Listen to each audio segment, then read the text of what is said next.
Today we'll be turning some regular cars into post-apocalyptic war machines. In Gaslands, Earth is destroyed by the wealthy from Mars and only a wasteland remains. Stick around to the end of the video for more lore. I'll be using some of these Hot Wheels with this blue one in the mix since it looks Gaslands ready. Oh, and final faction bits which are from the dollar store. Only using the gun bits from here since I don't have a 3D printer. I heard of the final faction sets from Bill Making Stuff, who makes great stuff and is one of the few other creators that have inspired me towards making dioramas. The new path the channel will be taking for the future. Back to the cars.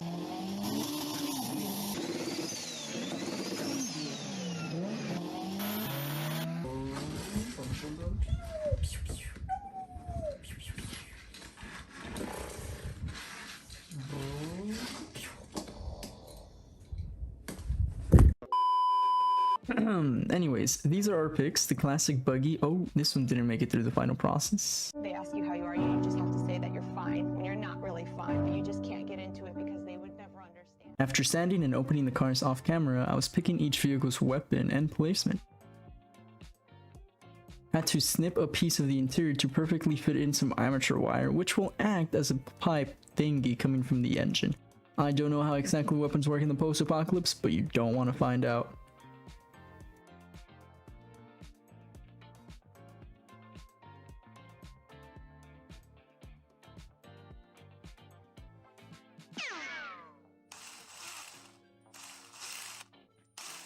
I then drilled some holes to the gun to make it more realistic.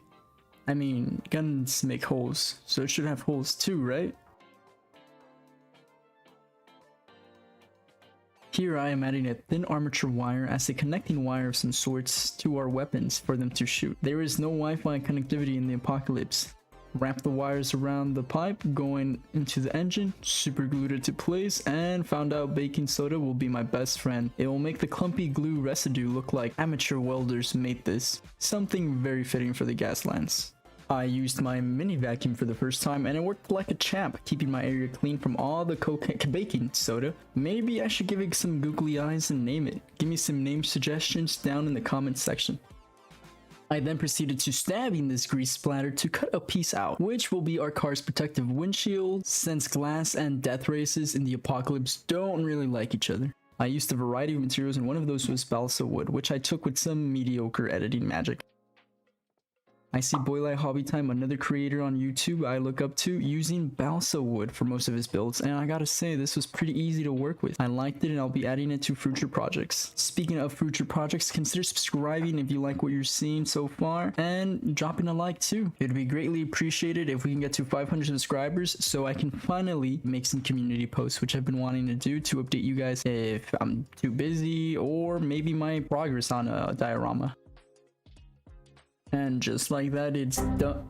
Wait, what? My editing magic failed me. I cut out some miniguns that came from the Final Faction Dollar Tree pack.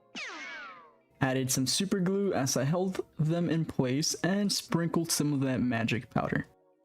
Baking soda, guys. I decided to experiment with the window styles on this car by adding vertical and horizontal bars to the sides. Some mesh for the front windshield like the buggy, and styrene rectangle cuts for the rear windshield. I pushed a thumbtack on a styrene piece to mimic the rivets of a metal sheet that a Gaslands car is bound to have. I saw this technique from Studson Studio, a creator on YouTube who makes beautiful pop culture pieces out of trash. Adding some armature wire to connect the guns to the central unit so it can be controlled, or else it'll look like a smart Bluetooth gun in the apocalypse. Wait, do those even exist? A Bluetooth gun? Let me know in the comments if you know. Now I'm curious. With this death machine completed, we are ready to make the next one. Alright, let's try this editing magic again.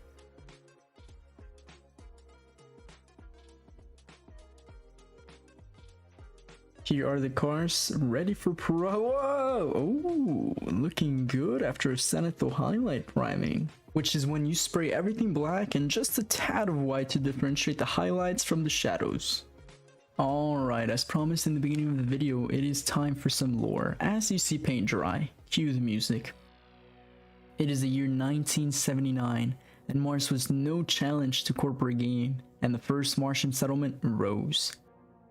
A couple years later, 1982, Mars saw itself as a waypoint in space and civilization grew exponentially.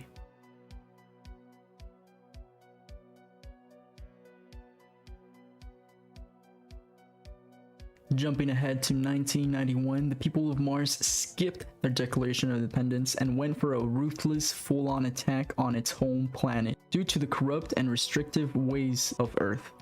The Martians decided to defend themselves by attacking Earth proactively before Earth had the thought of attacking Mars. This left Earth in devastation, a wasteland, humanity scattered throughout different outposts, full of merciless car gangs, mutated creatures, and even zombies, in which the Martian corporations are unsure which weapon of mass destruction might have caused zombies, but this is Earth's reality now.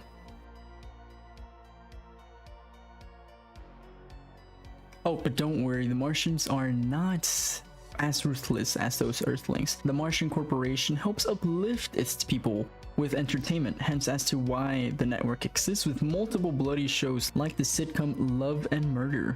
They all come and go, yet one has stuck throughout its lifetime: Gaslands TV, with different challenges: capture the flag, death races, arena of death, flag tag. All of these make Gaslands the #1 TV Martian watched channel in the network, with every year getting more and more explosive.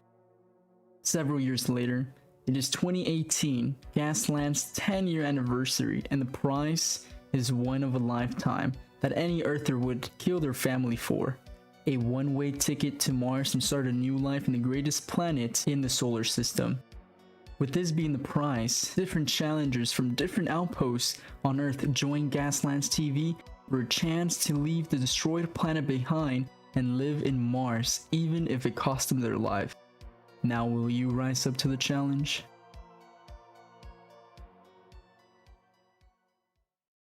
And that is Gaslands Lore, the game that raises the stakes. Let me know if you guys are liking the video and if you like the lore section down in the comments, or by dropping me a like down below. I'd love to read any feedback from you.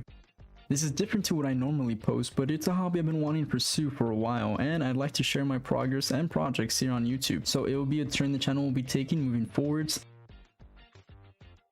If this video or dioramas are right up your alley, consider subscribing for more future projects. Back to explaining the final painting details here. I'm adding a black wash to darken the grooves, which makes the details from the car pop that much more.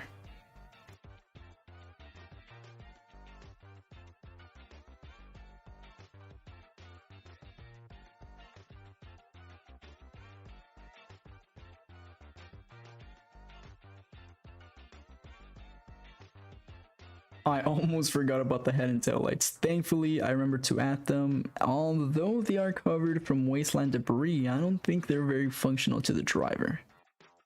Here I used some crushed pastels to act as rust. In hindsight, the ones I got were too soft, which was kind of smudging the color all over instead of acting as pigment powder.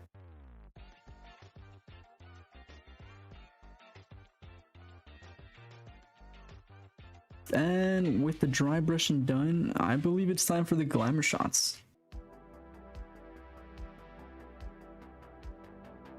Now, if you made it this far, I'd like to thank you. Most large diorama content creators put their Patreon supporters in this section, but with that not set up yet, I'll put my lovely subscribers who support the channel by being the Gaslands Death Race driver that will lead us to victory. If you'd like for your name to be here on the next video, go ahead and subscribe, it's right down there, and let me know how I did for my first ever diorama related build.